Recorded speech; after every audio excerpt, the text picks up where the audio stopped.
Hello everyone, स्वागत है आप सबका हमारे चैनल एक्सपोनेंट क्लासेस में।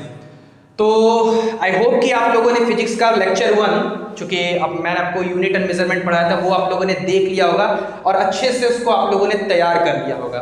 आज हमारा है लेक्चर 2 जिसमें हम लोग पढ़ने वाले हैं कुछ इंपॉर्टेंट कन्वर्जन के बारे में, पढ़ने वाले हैं। और इसके बाद कुछ हम लोग एक बहुत ही इंपॉर्टेंट एक मेथड पढ़े, इसका नाम है parallax method. And then parallax method के बाद हम लोग पढ़ेंगे कि मास को यानी AMU यानी यूनिफाइड एटॉमिक मास यूनिट के बारे में समझेंगे। ओके, तो वीडियो में अंत तक बने रहें, बहुत मजा आने वाला है। अपना कॉपी पेन और ईयरफोन लगा लीजिए, बहुत मजा आने वाला है। और एक चीज इंपॉर्टेंट बात, टेलीग्राम ग्रुप ज्वाइन कर लीजिए क्योंकि वहाँ छोटे मोटे क्विज आपके लिए ऑर्गेनाइज होंगे। बहुत सारे लोगों ने क्विज अटेम्प्ट किया है, बहुत सारे लोगों ने क्विज दिया है, उनका मैं नाम लास्ट में अब यहाँ नहीं बताऊंगा, थोड़े से और क्विज मैं ऑर्गेनाइज करवा रहा हूँ। फिर जो बेस्ट होगा उनका नाम यहाँ पर आपके यूट्यूब वीडियोज में आपका अनाउंस किया जाएगा। ओके, तो चलिए स्टार्ट करते हैं आज का एक इंपॉर्टेंट लेसन, जिसका पढ़ने वाले कुछ इंपॉर्टेंट कन्वर्जन के बारे में। तो यहाँ पर कुछ इंपॉर्टेंट कन्वर्जन में हम लोग पढ़ने वाले हैं लेंथ के रिगार्ड में। ओके, किसके रिगार्ड में? लेंथ के रिगार्ड में। तो जहां पर हम लोग बातें करने वाले हैं एस्ट्रोनॉमिकल यूनिट, समझिए ये पर लेंथ के बारे में। लेंथ जो है फिर से एक इंपॉर्टेंट क्वांटिटी है। तो कुछ जब आप प्लैनेट्स के लार्ज डिस्टेंस को मेजर करते हैं तो वहां पर मैंने आपको बताया था किलोमीटर मीटर वहां सफिशिएंट नहीं होता, तो वहां पर आपको अदर यूनिट्स का यूज करते हैं, जिसमें आपका एक बहुत अच्छा यूनिट है एस्ट्रोनॉमिकल यूनिट। एस्ट्रोनॉमी का मतलब होता है खगोल चीज, खगोल विज्ञान आपने सुना होगा। तो वहां से ये चीज आया है एस्ट्रोनॉमिकल यूनिट। और astronomical unit is equal to होता है 1.496 into 10 to the power 11 metre, 10 to the power 11 metre. Okay, ये आपको डायरेक्ट डेटा यूज करना। Okay, 1 astronomical unit is equal to 1.496 into 10 to the power 11 metre. और 1 light year जब मैं बोलता हूँ, ध्यान समझिए ये बहुत ही इंपॉर्टेंट है। 1 light year is equal to होता है 9.46 into 10 to the power 15 metre, 9.46 into 10 to the power 15 metre. Okay, और इसके बाद एक और फेमस है 1 पार्सेक।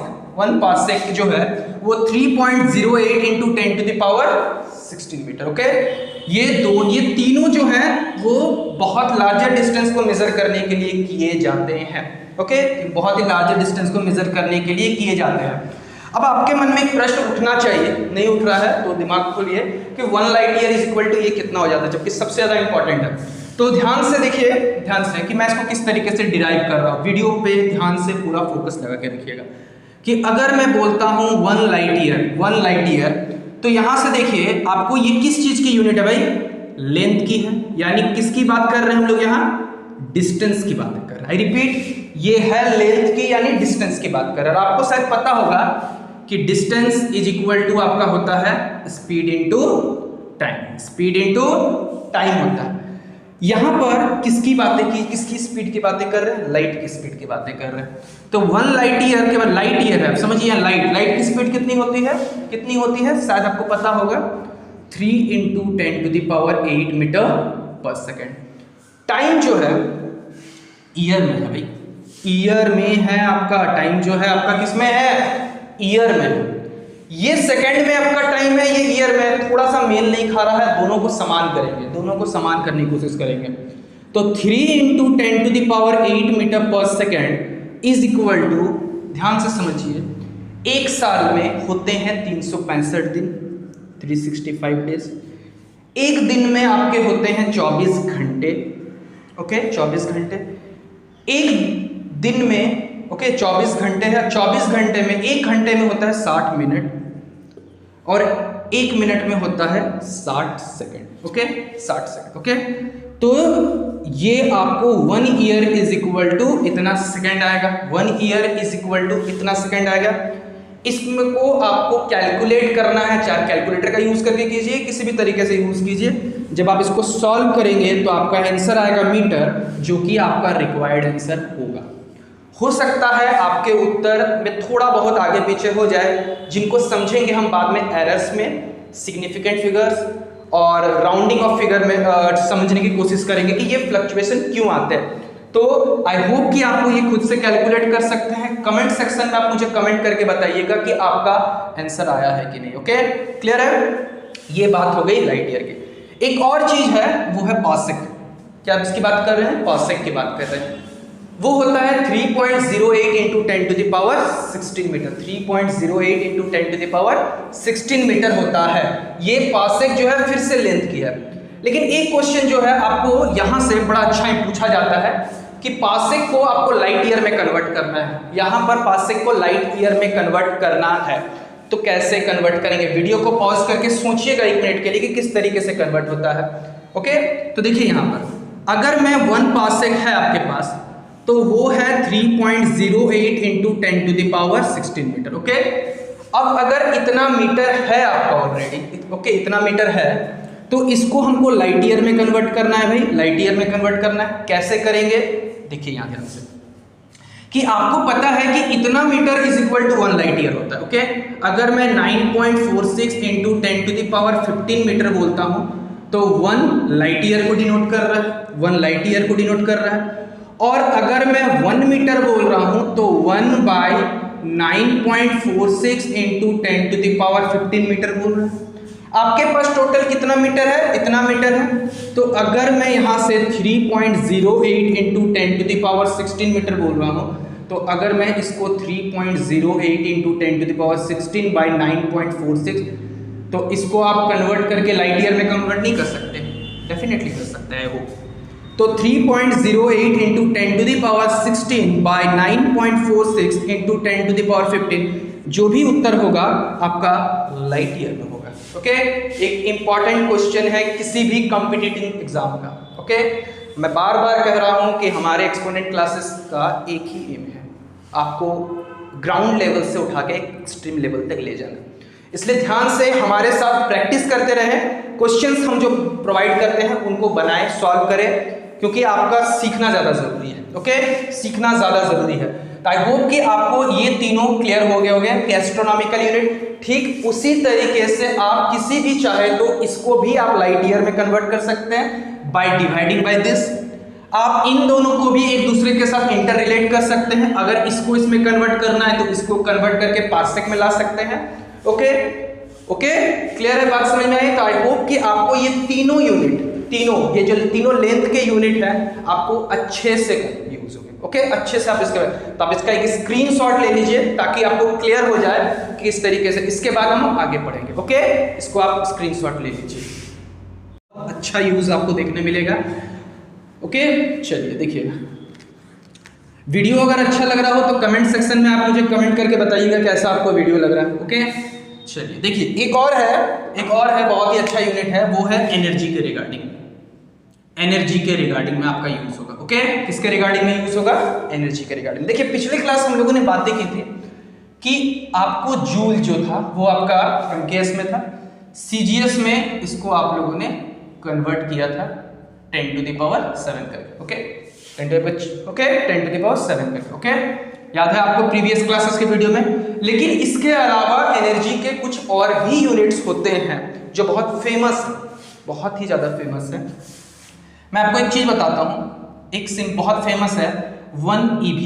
1 EV का मतलब, मैं अगर पूरा नाम लिखता हूं, 1 इलेक्ट्रॉन वोल्ट। किसकी बात कर रहा हूं? 1 इलेक्ट्रॉन वोल्ट। ओके, ये जो है कहाँ यूज होता है? जब आप एटम्स के मासेस की, वहां पर जब एनर्जी कन्वर्सेशन पढ़ते हैं, जैसे कि आप आइंस्टीन मास एनर्जी कन्वर्सेशन पढ़ेंगे। ओके, जब कन्वर्ट करते हैं, ओके, आइंस्टीन से मास को जब एनर्जी में आप कन्वर्ट करते हैं, मास को जब आप एनर्जी में कन्वर्ट करते हैं, छोटे छोटे मासेस को जब लार्ज अमाउंट ऑफ एनर्जी की जरूरत पड़ती है तो आप इसका यूज करेंगे। ओके, तो देखिए ध्यान से, यहाँ पर अगर मैं 1 UV बोल रहा हूं तो ये 1.6 into 10 to the power -19 joule होता है। ओके, ये जो है आप ध्यान से रखिएगा, 1 EV is equal to, EV नहीं, electron volt is equal to 1.6 into 10 to the power -19। Okay, तो अगर कोई, ध्यान से समझिएगा, मैंने प्रीवियस क्लास आपको M का मतलब बताया था। ओके, मेगा का मतलब।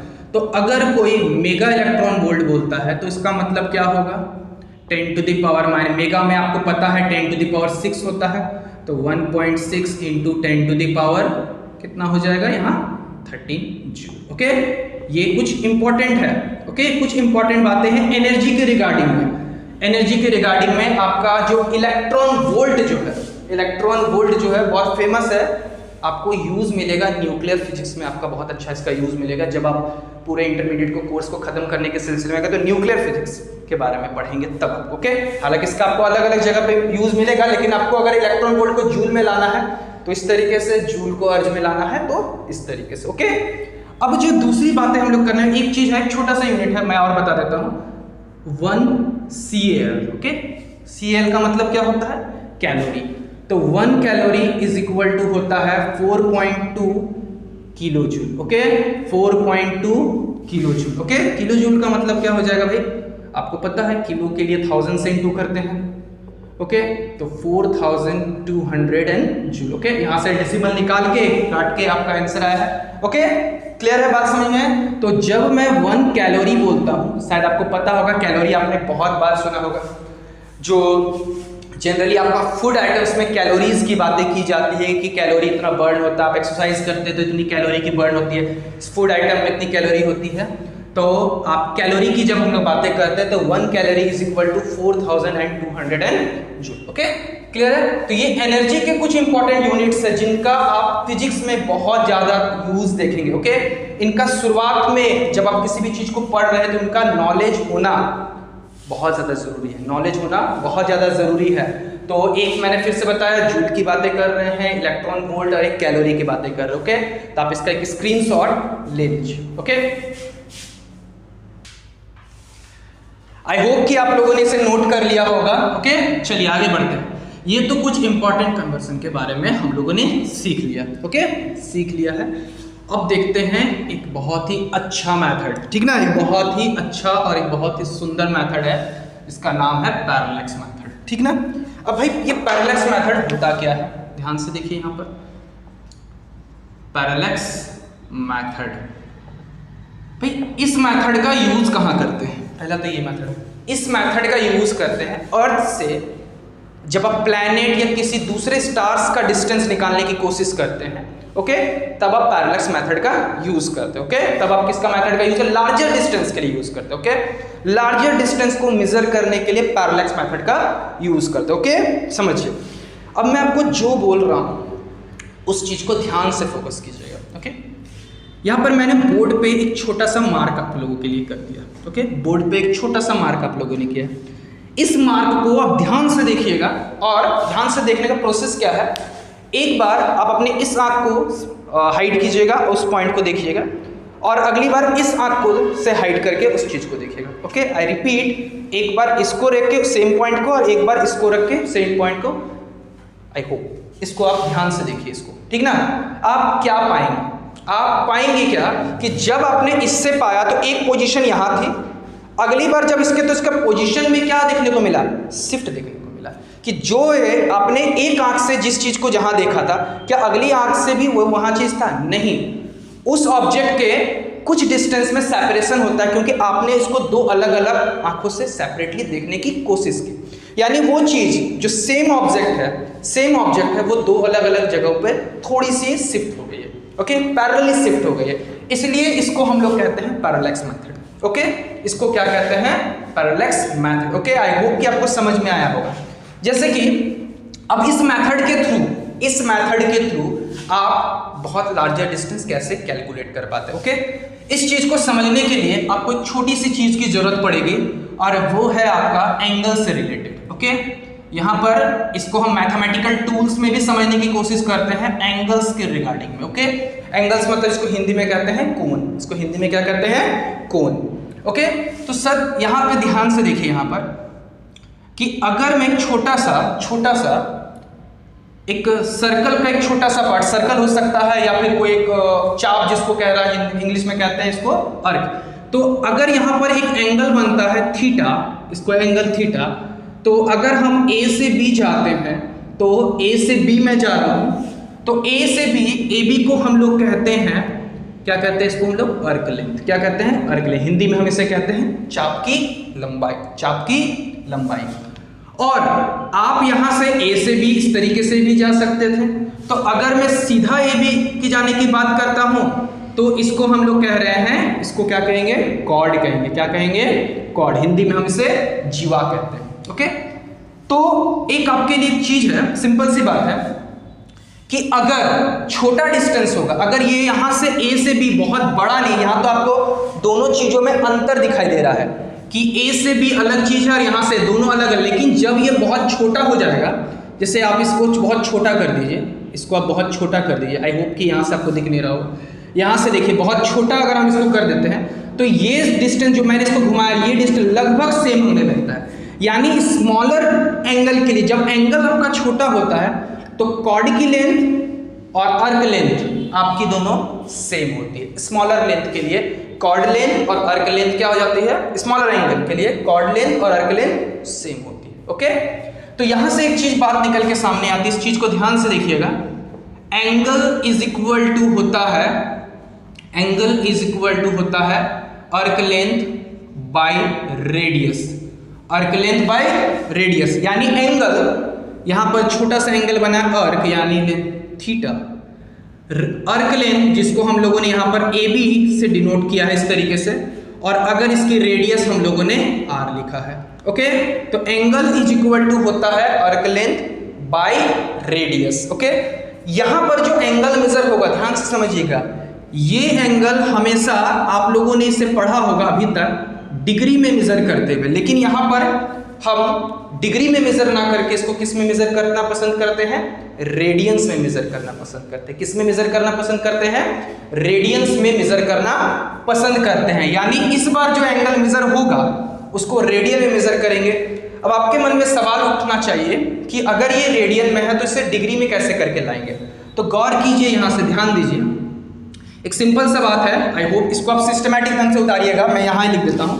याद रखिएगा कि पाई रेडियन, या सी के लिए मैं रेडियन वर्ड यूज कर रहा हूं, हालांकि आप इसको लिख सकते हैं simple, pi radian is equal to होता है 180 डिग्री। ओके, ये चीज आपका लॉजिक बहुत काम आने वाला है। Pi radian is equal to 180 degree, तो अगर मैं 1 डिग्री बोलता हूं तो पाई बाई 180 रेडियन, आप इसके लिए RAD भी यूज कर सकते हैं, या किसी किसी बुक में आप पाई बाई 180 लिख के उसके ऊपर में C भी डिनोट पाएंगे। Okay, 1 degree is equal to इतना। तो अगर मैं कहीं पे बोलता हूँ 30 डिग्री, तो आई होप कि पाई बाई 180 इंटू 30, 0 0 कैंसिल, यहाँ पर एक तरीके से आप इसको एक कन्वर्जन भी देख सकते हैं, यानी 30 degree is equal to pi by 6 radian में। ओके, पाई बाई 6 रेडियन में। अब ध्यान रखिए कि जब आप कैलकुलेटर में किसी चीज को कैलकुलेट करते हैं तो वहां पर उस चीज को ध्यान रखिएगा वो डिग्री में मेंशन है कि रेडियन में मेंशन है, डिग्री में मेंशन है कि रेडियन में मेंशन, इस चीज को ध्यान में रख के कीजिएगा। 30 डिग्री इज इक्वल टू, अगर मैं आपको 60 डिग्री बताता हूँ, 60 डिग्री बोलता हूँ तो कितना, मैं यहाँ लिख देता हूँ तो आपको समझ में आएगा। यहाँ पे अगर मैं 60 डिग्री बोलता हूँ तो पाई बाई 180 इंटू 60, यानी आपका pi by 3 radian, pi by 3 radian. Okay, pi by 3 radian. अगर मैं 90 डिग्री बोलता हूँ तो पाई बाई 2 रेडियन। ओके, यानी डिग्री को रेडियन में कन्वर्ट किया जा सकता है कुछ इस तरीके से। ओके, यहाँ जो भी मेजरमेंट होगा आपका रेडियन में मेजरमेंट होता है बाई दिस रूल। ओके, ये बात आपको समझ में आ रहा होगा। ओके, ये बात आपको समझ में आ रहा है कि एंगल का जो मेजरमेंट हो रहा है, पैरेलैक्स मेथड को समझने के लिए आपको इस चीज का बहुत ही अच्छा समझ होना चाहिए कि एंगल इज इक्वल टू अर्क लेंथ बाय रेडियस, और एंगल जब भी मेजर होगा वो रेडियन में मेजर होगा, या अर्क लेंथ मतलब ये चीज है। ओके, जब आपका स्मॉलर डिस्टेंस के लिए, मैं बार बार फिर से समझा दे रहा हूं, स्मॉलर डिस्टेंस के लिए आपका ये वाला अर्क लेंथ और कॉर्ड लेंथ आपका क्या लगता है, यानी अर्क और कॉर्ड आपका सेम लगता है, अर्क और कॉर्ड में कोई अंतर नहीं होता है। ओके, दोनों चीजों में। अब इस चीज को समझने के लिए आप इसका एक ध्यान से स्क्रीनशॉट ले लीजिए, उसके बाद देखिए ध्यान से इसको किस तरीके से आगे यहां पर करते हैं। ओके, अब चलिए देखिए थोड़ा सा यहां पर कि अगर हम पैरेलैक्स मेथड को समझ के किसी दो पॉइंट्स के बीच को, मान लीजिए कि आपको एक छोटा सा किसी भी चीज का डिस्टेंस निकालना है, ठीक ना, सेपरेशन निकालना है। मान लीजिए ये हमारी सुंदर सी पृथ्वी है, सुंदर सी पृथ्वी है। ओके, आप इसको पृथ्वी को कहते हैं, हमारी प्यारी पृथ्वी अर्थ। ओके, और यहां पर कोई एक प्लैनेट है, ठीक है, कोई एक प्लैनेट है। अगर हम इस सेपरेशन को, इस अर्थ के डायमीटर को, जिसको हम लोग व्यास कहते हैं हिंदी में, d बोल रहे हैं, अगर आपने इस जगह से इसको नोट किया है, यहां से आपने देखा यहां पर पहुंचे, और इस जगह से यहां देखा तो एक छोटा सा एंगल बना है थीटा। छोटा सा एंगल क्या बना है? Theta. I repeat, theta must be in radian. I repeat, theta must be in radian. तो क्या है, आप अगर इस प्लैनेट से चलिए हम इसको रिवर्स भी कर सकते हैं। अगर ये हमारी पृथ्वी होती, अर्थ होती, ओके, और इसको हम लोगों ने कोई दूसरा प्लैनेट सपोज मार्स मान लेते हैं, मंगल ग्रह की बातें कर रहे हैं, तो आपने इसको यहां से देखा, इसकी डिस्टेंस को, और आपको यहां से यहां तक का डिस्टेंस पता है r, तो अगर पैरेलक्स मेथड का यूज करके आपने इसको एक बार यहां देखा है और एक बार यहां देखा है, तो अगर मैं अभी आप लोगों ने पढ़ा फिर से अभी मैंने आपको ध्यान से दिया, एंगल इज इक्वल टू क्या होता है? Arc length by radius. Angle is equal to होता है आर्क लेंथ बाय रेडियस। तो यहां पर जब हम एंगल की बातें कर रहे हैं तो एंगल आपका थीटा है। अर्क जो है, ध्यान से समझिए, ये अर्क है, मैं इसको ए बी बोल रहा हूं, तो ये पूरा ए बी मतलब डायमीटर डी है, और रेडियस जो है आपका डी। ठीक है, तो अगर आपको डी बराबर लिखना चाहिए तो आर इंटू थीटा लिख सकते हैं। ओके, तो अगर आपको ये डिस्टेंस पता है और एंगल यहां से आपको पता है, तो आप ये इस प्लैनेट की डायमीटर को कैलकुलेट कर सकते हैं, प्लैनेट के डायमीटर को कैलकुलेट कर सकते हैं। या फिर आपका ऐसा भी हो सकता है कि आपको इस प्लैनेट की डायमीटर पता है तो आप रेडियस कैलकुलेट डिस्टेंस निकाल सकते हैं यहां से। तो इस मेथड को हम लोग कहते हैं पैरेलक्स मेथड। इस मेथड को हम लोग क्या कहते हैं? पैरेलक्स मेथड। यहां पर एक चीज ध्यान रखिएगा, बार बार मैं कह रहा हूं कि थीटा जो होगा वो बहुत ही स्मॉल होगा। ओके, थीटा क्या होना चाहिए? बहुत ही छोटा, क्योंकि ये ऐसा इसलिए है क्योंकि यहाँ पर आर्क लेंथ और कॉर्ड लेंथ दोनों, अगर थीटा लार्ज होगा तो दोनों ही डिफर कर जाएगा, दोनों ही डिफर कर जाएगा। ओके, तो आई होप कि आपको ये चीज समझ में आया होगा। आप इसका एक स्क्रीनशॉट ले लीजिए, फिर हम कुछ क्वेश्चंस को करते हैं यहाँ पर। तो चलिए देखते हैं, यहाँ पर एक क्वेश्चन है आपका, अभी हम लोगों ने पढ़ा पैरेलक्स मेथड के बारे में, उसी के रिगार्डिंग इस एक क्वेश्चन है। इस क्वेश्चन के थ्रू आपको हर एक कंसेप्ट को क्लियर हो जाएगा। ओके, हर एक कंसेप्ट क्लियर हो जाने वाला है कि किस तरीके से हम लोग यहाँ पर फैक्ट समझने वाले, किस तरीके से हम लोग फैक्ट को यहाँ पे समझने वाले। ओके, क्वेश्चन एक बार वीडियो पॉज करके आप एक बार पढ़ लीजिएगा। ओके, देखिए मैं को क्वेश्चन समझाता हूं। Moon is observe from the two diametrically opposite point A and B on earth. Okay, the angle theta sustain at the moon by the two direction of the observation is 1 degree 54 minute. I repeat, 1 degree 54 minute है। Given the diameter of the earth to be about 1.276 into 10 to the power 7 metre. Compute the distance of the moon from the earth. Compute the distance of the, क्या है? Distance of the moon from the earth. पहले इसको बनाने से पहले यहाँ कुछ data आपको यूज करना पड़ेगा, ध्यान से समझिए। यहाँ पर इस चीज को पहले समझने की कोशिश कीजिए, मजा आने वाला है। हम लोगों ने अभी तुरंत पढ़ा कि 1 degree is equal to pi by 80 radian. Okay, जब आप यहाँ पर पाई का वैल्यू 3.14 और बाई 180 रखते हैं और इसको जब सॉल्व करते हैं तो आपको डेसिमल में सॉल्व करने के बाद कुछ इस तरीके से मिलता है। ओके, जहां पर आपको ये डायरेक्टली करना, आप इसको अपनी कॉपी में अच्छे से नोट कर लीजिए। ओके, आप इसको एकदम अच्छे से नोट कर लीजिए कि 1 degree is equal to 1.745 into 10 to the power -2 radian. Okay, इसको सॉल्व करने के बाद आया, हालांकि आप इसको यूज कर सकते थे, इसमें कोई मनाही नहीं है। ओके, लेकिन डिग्री एक बड़ा यूनिट है। आई रिपीट, डिग्री एक बड़ी यूनिट है। उससे छोटा यूनिट जो होता है, डिग्री से छोटा जो होता है, वो आपका मिनट होता है। क्या होता है? मिनट। ओके, तो 1 डिग्री इज इक्वल टू होता है 60 minute. Okay, 1 degree equal to होता है 60 मिनट। ओके, तो 60 मिनट इज इक्वल टू इतना आएगा। ओके, 1.7 इतना रेडियन हो गया है। ओके, यहाँ माइनस डबल आ गया, इतना रेडियन। तो अगर मैं 1 मिनट बोल रहा हूँ, 60 मिनट इज इक्वल टू इतना, तो 1 minute is equal two divided by 60 radian, divided by 60। इसको जब आप सॉल्व करेंगे तो आप पाएंगे इतना उत्तर। ओके, पावर अरेंज करना आपको आता होगा। फिर अगर आप देखना चाहते हैं, ये मिनट की बात हो गई, इससे भी छोटा एक और है, वो है सेकंड। क्या है? एक है आपका second. 1 minute is equal to, आपको पता होगा, 60 सेकंड। एक अगर डैश दिया है तो वो मिनट के लिए यूज होगा, डबल डैश दिया है तो वो सेकंड के लिए यूज होगा। जो भी है, इसको सॉल्व करने के बाद 2.91 इंटू 10⁻⁻⁴ रेडियन है। ओके, तो अगर मैं 1 मिनट बोल रहा हूँ तो 2.91 इतना बाई 60, और जिसको हम लोगों ने सॉल्व करके, आपको ध्यान से देखिए मैंने यहाँ पहले से वैल्यू लिखा हुआ आपके लिए ताकि समय बचे, 4.85 इंटू 10⁻⁻�6 रेडियन। ओके, तो ये आपका एंगल का कन्वर्जन याद होना चाहिए, एंगल को आप कन्वर्ट कैसे कर सकते हैं। ओके, फिर हम लोग क्वेश्चन पे आएंगे, पैरेलैक्स मेथड के क्वेश्चन पे, तो इसको ध्यान से आप इसको नोट कीजिए। ओके, इसका एक स्क्रीनशॉट आप ले लीजिएगा। ओके, चलिए देखिए ध्यान से। अब अगर आपको यहाँ से बात की जा रही है, पहले तो ध्यान से समझिए यहाँ पर जो कुछ क्या क्या मेंशन है। कुछ मून, चांद को देखा जा रहा है, ये चांद है, ये मून है, ठीक ना, आपने गाना सुना होगा चांद सिफारिश। ओके, ये हमारी प्यारी सी पृथ्वी है, और पृथ्वी के दो डायमेट्रिकली, मतलब दो व्यास के दोनों सिरों पे, एक ए और एक बी, ओके, सिरे से चंद्रमा को जब देखा जाता है तो यहां पर एक एंगल सबस्टेंड हुआ थीटा, जिसकी वैल्यू कितनी है 1 डिग्री 54 मिनट। मैंने बार बार सिखाया है कि 1 डिग्री 54 मिनट को आपको रेडियन में कन्वर्ट करना होगा। ओके, और यहां पर एक चीज, diameter of the earth, diameter इसको हम लोग कह रहे हैं जिसकी डिस्टेंस जो दी हुई है 1.276 इंटू 10⁻⁷ मीटर, ये दिया हुआ है। ओके, ये दिया हुआ है, चलिए इसको हम लोग मान लेते हैं डी। ओके, इसको कैपिटल डी से डिनोट कर, डायमीटर है। आपको पूछा क्या गया, compute the distance of the moon from, compute मतलब कैलकुलेट करना, distance of the moon from the earth. आपको यहां से यहाँ मून का अर्थ से डिस्टेंस आर निकालना है।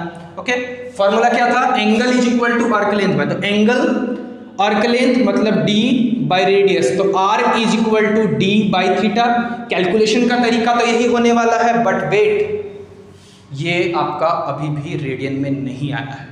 कन्वर्ट करते हैं, कैसे कन्वर्ट करेंगे, ध्यान से देखिए। यहाँ से 1 डिग्री 54 मिनट, मैंने अभी बताया 1 डिग्री में होते हैं 60 मिनट, और यहाँ पर फिर से तो टोटल हो गए 114 मिनट, और 1 मिनट में आपका ये यहाँ से देखिए ध्यान से, अगर आपके पास इतना मिनट है तो आपको पता है कि 1 मिनट में इतना रेडियन होता है। ओके, 1 मिनट में इतना रेडियन होता है, तो अगर मैं 114 को 2.91 इंटू 10⁻⁻⁴ से इंटू कर दो, तो क्या आपका ये रेडियन में कन्वर्ट नहीं हो जाएगा। ओके, रेडियन में कन्वर्ट हो जाएगा। कैलकुलेशन करना आपका काम है, कैलकुलेशन करना आपका काम है, क्योंकि आप इतने समझदार यहाँ है। ओके, अब क्या है कि r बराबर d बाई थीटा है, तो आपको d की वैल्यू जो है यहाँ पर ऑलरेडी मेंशन है 1.276 इंटू 10⁻⁷।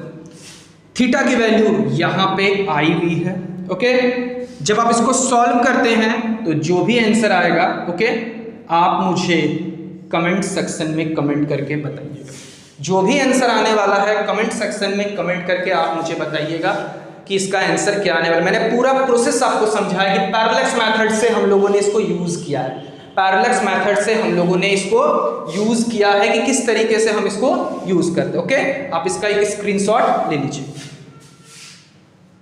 आप लोगों ने इसको क्या कर लिया होगा, नोट कर लिया होगा इससे पहले वाले क्वेश्चन को। ओके, इस क्वेश्चन को आप ध्यान से पढ़िए। इस क्वेश्चन को बहुत ही आसान क्वेश्चन है, पैरेलैक्स मेथड पे बेस है, जो मैंने आपको पढ़ाया है।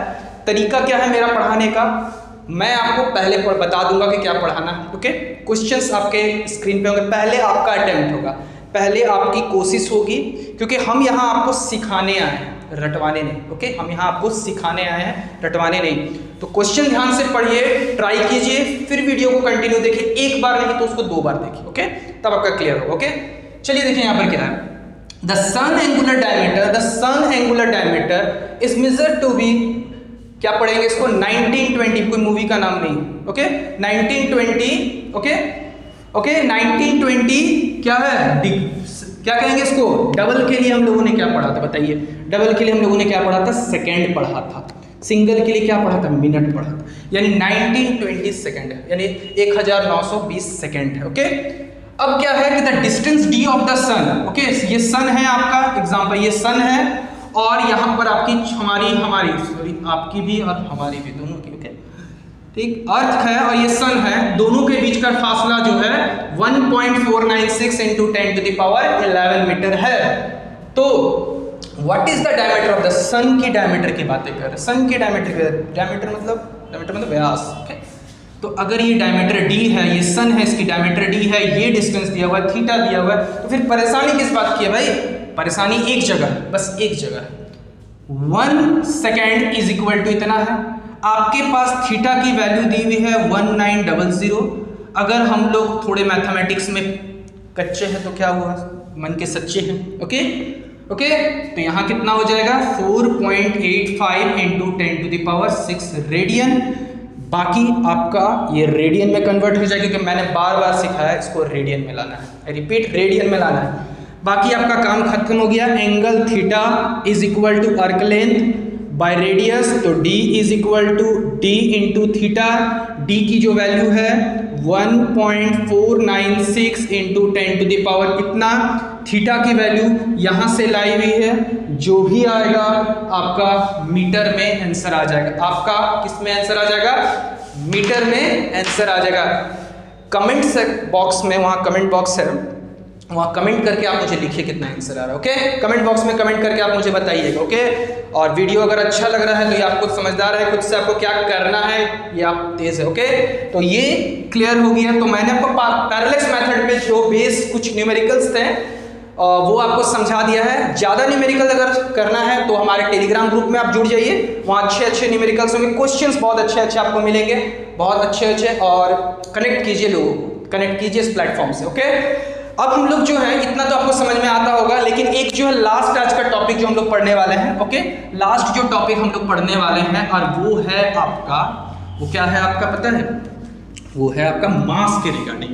भाई मास, ठीक ना। एक चीज मैं आपसे छोटा सा चीज आपसे पूछ लेता हूँ, क्या मास और वेट सेम है? क्या मास और वेट सेम है? तो बताइए क्यों है, और नहीं है तो कमेंट सेक्शन में लिखिएगा, ओके। छोटा सा क्वेश्चन है, पढ़ाई से, इस चैप्टर से कोई भी लेना देना नहीं है। अगर आप लोगों ने पढ़ा होगा, जो हिंदी माध्यम के विद्यार्थी को, उनको मैं बता देता हूँ द्रव्यमान और भार में क्या अंतर है। Comment section, okay, comment section. चलिए आगे बढ़ते हैं। देखिए यहाँ से कि यहाँ पर मैं मास मेजरमेंट की बातें कर रहा हूँ। आप लोगों ने पढ़ा होगा मास को मेजर, भाई मास को मेजर कर सकते हैं, डेफिनेटली नो बात है। यहाँ पर हम लोग बहुत बड़ा कैलकुलेशन नहीं करने वाले, केजी में कीजिए, ग्राम में कीजिए, वो सब में आएगा। यहाँ पर हम लोग बातें कर रहे हैं एटॉमिक मास यूनिट की बातें कर रहे हैं। किसकी बातें कर रहे हैं? 1 एटॉमिक मास यूनिट की बातें करने वाले हैं। 1 एटॉमिक मास यूनिट की बातें करने वाले, यानी इसको शॉर्ट में 1 AMU, या फिर किसी किसी बुक में आपको ये भी देखने को मिलेगा 1 unified atomic mass unit. I repeat unified. आपको यहाँ पर एक और चीज मिलेगा देखने को, आप इसे 1 यूनिफाइड एटॉमिक मास यूनिट भी कह सकते हैं, ओके। मीनिंग आपका सेम है, ओके। किसके लिए यूज होता है भाई? किसके लिए यूज होता है? याद रखिएगा, इसका यूज होता है, नाम से समझ में आ रहा है, एटॉमिक मास यानी परमाणु का भार को निकालने के लिए, ओके। आपको केमिस्ट्री में, हमारे जो केमिस्ट्री के फैकल्टी आपको ये चीज बताएंगे, ओके। तो आपको एटॉमिक मास यानी एटम्स के मास को रिप्रेजेंट करने के लिए इन सब चीजों का हम लोग यूज करते हैं। 1 AMU मतलब एटॉमिक मास की बातें करते हैं, ओके। एटॉमिक मास के बारे में बात करते हैं, ओके। 1 एटॉमिक मास यूनिट के, ठीक है ना। अब यहाँ पर 1 है, अब 1 बोलिए, 2 बोलिए, इसका कैलकुलेशन करेंगे। ये होता क्या है आपको पता होगा, थोड़ा सा दिमाग लगाइए कि अगर हम किसी एटम के मास को अगर किलोग्राम में लिखने जाएंगे तब तो फिर प्रॉब्लम है भाई, प्रॉब्लम है। आपको क्या करना है, इसके मास को इसके छोटे लेवल पे, मैंने आपको प्रीवियस लेक्चर में, जो लेक्चर 1 था उसमें ही पहले बताया था कि आपको यूनिट्स उसके साइज के अकॉर्डिंग यूज करना है। यहाँ पर एटम का जो मास है बहुत छोटा है, उसके लिए केजी प्रिफरेबल नहीं होगा, केजी जो है प्रिफरेबल नहीं होगा। तो केजी अगर प्रिफरेबल नहीं है तो वहां पर छोटे स्केल पे यूज करते हैं एटॉमिक मास यूनिट, ओके। तो देखिए एटॉमिक मास यूनिट क्या होता है, ध्यान से समझिए। इसको हम लोग डिफाइन करते हैं, 1 atomic mass unit is defined as the mass of 1/12 of the mass of 1 atom of C12 हो गया, ओके। सिंपल सा बात भाई। डेफिनेशन थोड़ी कॉम्प्लिकेटेड है, डेफिनेशन थोड़ी कॉम्प्लिकेटेड है, बट वादा है, समझ जाइएगा। 1 atomic mass unit is defined as the mass of 1/12 of the mass of 1 atom of C12। Carbon के दो समस्थानिक होते हैं, दो आइसोटॉप्स होते हैं, उसमें से एक 12 मास का होता है, एक 14 मास का होता है, पता है ना। तो अगर 12 वाले मास का उसका एक एटम का मास का अगर हम उसका 1/12 भाग करेंगे तो जो मास आएगा उसी को बोलेंगे 1 एटॉमिक मास यूनिट। ओके, अब इसको समझते हैं। शायद आपको पता होगा, एक आपने संख्या सुनी होगी मोल, ठीक ना। जब मैं 1 मोल बोलता हूं तो आपको पता होगा 6.022 इंटू 10⁻, इतना एटम्स होता है। एक मोल में इतने परमाणु होते हैं, इतने अणु होते हैं। यहां बातें किसकी कर रहे हैं? कार्बन की, तो कार्बन से रिलेटेड एटम होगा। यानी अगर 6.022 इंटू 10⁻, इतना एटम्स बोलते हैं तो वो कार्बन के 1 मोल के बराबर होता है। और कार्बन के 1 मोल का द्रव्यमान जो होता है, 1 मोल का जो मास होता है, वो आपका होता है 12 ग्राम के आसपास, 12 ग्राम के आसपास। तो आसपास क्या, पास ही समझ लीजिए यहाँ पर। और अगर मैं एक एटम की बात कर रहा हूँ तो 12 ग्राम बाई 6.022 इंटू 10⁻23 ग्राम में आएगा आपका एक एटम का मास। ध्यान से समझिए, यहाँ पर डेफिनेशन को समझिए। 1 atomic mass unit is defined as the mass of 1/12 of the mass of 1 atom. ये एक एटम का मास निकला ना कार्बन का, एक एटम के कार्बन का मास है, उसका आप 1/12 भाग कीजिए तो 1/12, मतलब 1/12 इंटू 12 ग्राम है, ये जी मतलब ग्राम है, बाई 6.022 इंटू 10⁻23। यहाँ से कैलकुलेशन हो गया 6.022 इंटू 10⁻23 ग्राम में। ओके, क्या है आपका 23 ग्राम में है। बाकी आप खुद समझदार हैं, इसको आपको किस में लाना है, कितने में लाना है, केजी में लाना है। तो कैसे करके लाएंगे, तरीका आपको पता है। या तो आप ग्राम में भी रख सकते हैं, कैलकुलेट कीजिए, जो भी आएगा उसका आपको हमें आंसर कमेंट सेक्शन में कमेंट करके बताना है। ओके, कमेंट सेक्शन में कमेंट करके बताना है कि इसका आंसर क्या होगा। ओके, सॉल्व करना आपकी जिम्मेवारी है। टेक्निक समझा रहे हैं। यहाँ पर जो एटॉमिक मास यूनिट की बातें हम लोग करने वाले हैं वो एक एटम के मास के बारे में बात करने वाला। ओके, आई होप कि आपको ये अच्छे से समझ में आ गया होगा अभी तक जो भी हमने डिस्कस किया है। और टेलीग्राम ग्रुप से जल्दी ज्वाइन हो जाएं। और वीडियो अच्छा लगा हो तो आई रिपीट, आपको समझ में आता हो। Thank you.